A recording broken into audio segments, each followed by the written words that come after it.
नमस्कार दोस्तों, study with पवन प्रदीप में आप सब लोगों का स्वागत है। चर्चा की जाएगी हमारा अतीत कक्षा 7 का पाठ नंबर 9 क्षेत्रीय संस्कृतियों का निर्माण। इसके विषय में हम चर्चा कर चुके हैं। इसके अभ्यास प्रश्नों पर आज चर्चा करेंगे। आइए चर्चा शुरू करते हैं। जैसे कि फिर से याद करें, प्रश्न नंबर 1 है, यहाँ पर निम्नलिखित से मेल बैठाइए।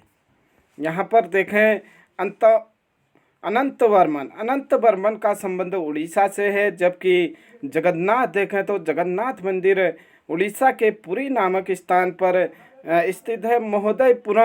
महोदयपुरम केरल राज्य में एक साम्राज्य फैला था, चेर राज्य फैला था। उसके बाद लीला तिलकम देखें तो लीला तिलकम की भी रचना केरल में मलयालम भाषा में हुई थी। मंगल काव्य की अगर बात करें तो मंगल काव्य हम यहाँ पर देखें कांगड़ा यहाँ पर इसके लिए सही आंसर होगा, जबकि लघु चित्र बंगाल से प्राप्त हुए हैं। आइए चर्चा को आगे देखें। इसको किस प्रकार से कक्षा 7 वालों को लिखना है वो देखें। अंतर्वर्मन के ठीक सामने उड़ीसा, जगन्नाथ पुरी, महोदयपुरम केरल, लीला तिलकम केरल, मंगल काव्य कांगड़ा, लघु चित्र बंगाल। उसके बाद आइए देखें प्रश्न नंबर 2। प्रश्न नंबर 2 पर हम बात करेंगे मणिप्रवालम क्या है। इस भाषा में लिखी गई पुस्तक का नाम बताइए। मणिप्रवालम एक शैली है, भाषा शैली है। जैसे कि पाठ के चर्चा के दौरान देखा था, मणिप्रवालम का अर्थ होता है हीरा और मूंगा, जो यहाँ दो भाषाओं संस्कृत और क्षेत्रीय भाषा के साथ साथ प्रयोग की ओर संकेत करता है। नंबर 3, कथक के प्रमुख संरक्षक कौन थे। कथक की बात अगर करें तो राजस्थान के दरबार और लखनऊ के नवाब नृत्य शैली के प्रमुख संरक्षक थे। अवध के अंतिम नवाब वाजिद अली शाह के संरक्षण में यह एक प्रमुख कला के रूप में उभरा। आइए देखें प्रश्न नंबर 4। बंगाल के मंदिरों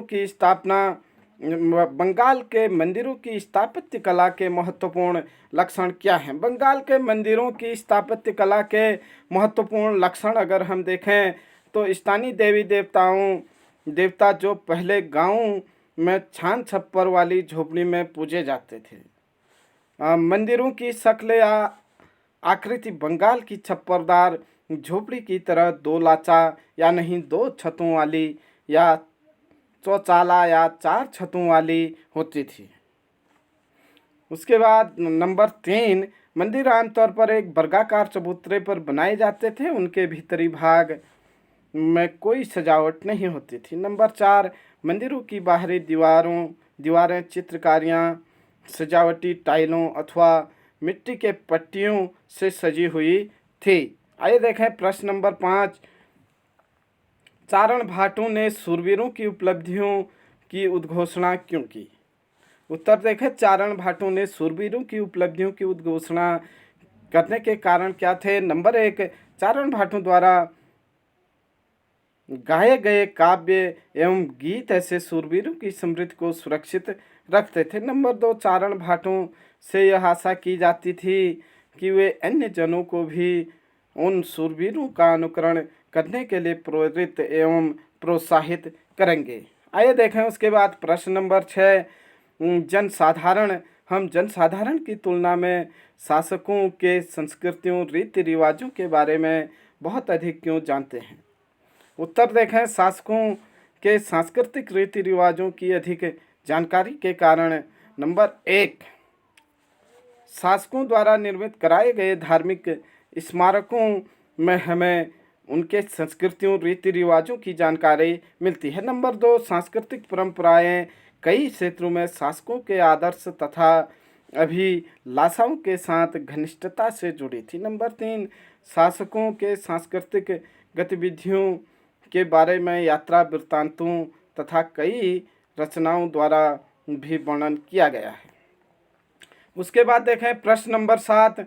विजेताओं ने पुरी स्थित जगन्नाथ के मंदिर पर नियंत्रण प्राप्त करने के प्रयत्न क्यों किए। मतलब भिन्न भिन्न काल में, जैसे मुगल हैं, अंग्रेज हैं, या जिसने भी उड़ीसा क्षेत्र को जीता, उसने पुरी मंदिर पर नियंत्रण स्थापित करने का प्रयास क्यों किया? उत्तर देखें हम, जो जगन्नाथ मंदिर को तीर्थ स्थल या नहीं तीर्थ यात्रा के केंद्र के रूप में महत्व प्राप्त होता गया। सामाजिक और राजनीतिक मामलों में भी उसकी सत्ता बढ़ती गई।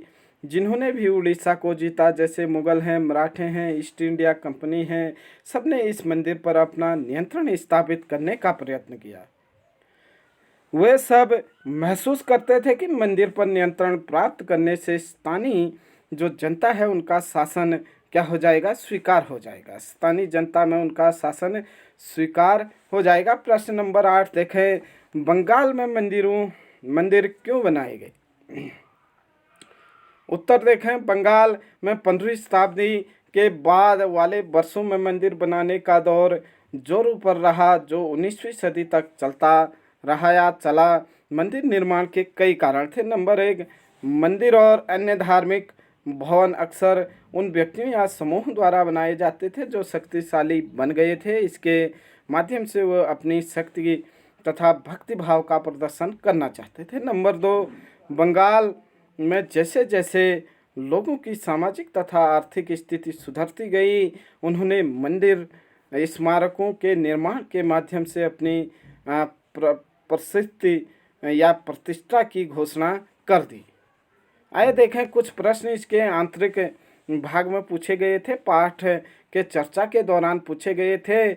जैसे कि एक प्रश्न 122 पेज पर पूछा गया था, पता लगाइए कि पिछले 10 सालों में कितने नए राज्य बनाए गए, क्या इसमें से प्रत्येक राज्य का एक अलग क्षेत्र है? पिछले 10 साल में बनने वाले नए राज्य अगर हम देखें तो झारखंड, छत्तीसगढ़, उत्तराखंड हैं। अगर देखें तो इनका निर्माण 2000 में हुआ था। कल उत्तराखंड दिवस था, 9 नवंबर को उत्तराखंड स्थापना दिवस था, जबकि झारखंड है, छत्तीसगढ़ है, इनका निर्माण भी सन 2000 में ही किया गया था। पिछले 20-22 सालों में ये बने हैं। अगर 10 सालों में बात करें तो तेलंगाना है और जम्मू कश्मीर और लद्दाख केंद्र शासित प्रदेश बने हैं। ये राज्य भौगोलिक दृष्टि से जिन राज्यों से अलग हुए हैं उनसे भिन्न थे, इसलिए जब उत्तर प्रदेश, मध्य प्रदेश और बिहार राज्य के भौगोलिक विवरण का अध्ययन किया जाता था तो इसके लिए नए राज्यों को अलग भौगोलिक क्षेत्र के रूप में अध्ययन किया जाता था। उसके बाद देखें पेज नंबर 123 में प्रश्न पूछा गया था, पता लगाइए कि आपके घर में आप जो भाषा बोलते हैं उसका लेखन में सर्वप्रथम कब प्रयोग हुआ होगा? हम अपने घर में हिंदी भाषा बोलते हैं। इस भाषा का सर्वप्रथम लेखन के रूप में प्रयोग 12वीं सदी में हुआ था। इस भाषा में हिंदी का पहला ग्रंथ पृथ्वीराज रासो था, जिसे चंद्रबरदाई ने लिखा था। पृथ्वीराज रासो, चंद्रबरदाई, आप लोगों को याद रखना होगा। प्रश्न नंबर 3 पूछा गया था 127 पेज पर कि भरतनाट्यम तमिलनाडु, कथकली केरल, ओडिसी ओडिशा, कुचिपुड़ी आंध्र प्रदेश, मणिपुरी मणिपुर में से किसी एक नृत्य के रूप में अधिक जानकारी प्राप्त करें। कुचिपुड़ी आंध्र प्रदेश के कुचेलपुरम नामक स्थान में प्रारंभ हुई। यह नृत्य शैली तमिलनाडु के पांगवत मेला नाटक शैली के समान ही एक प्रमुख नृत्य नाटिका है। यह शास्त्रीय नृत्य भरत मुनि के नाट्य शास्त्र के सिद्धांत का पालन करता है। प्रश्न पूछा जाएगा, नाट्य शास्त्र किसने लिखा? भरत मुनि ने। तथा इसका उद्देश्य वैदिक एवं उपनिषदों के धर्म व अध्यात्म का प्रचार करना था। इस शैली का विकास तीर्थ नारायण तथा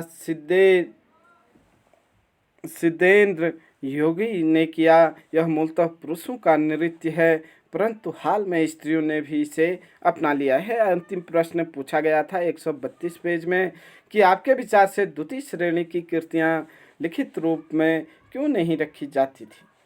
दूसरी श्रेणी की कृतियां मौखिक रूप से ही कही सुनी जाती थी, इसलिए उनका काल निर्णय सही नहीं किया जा सकता है।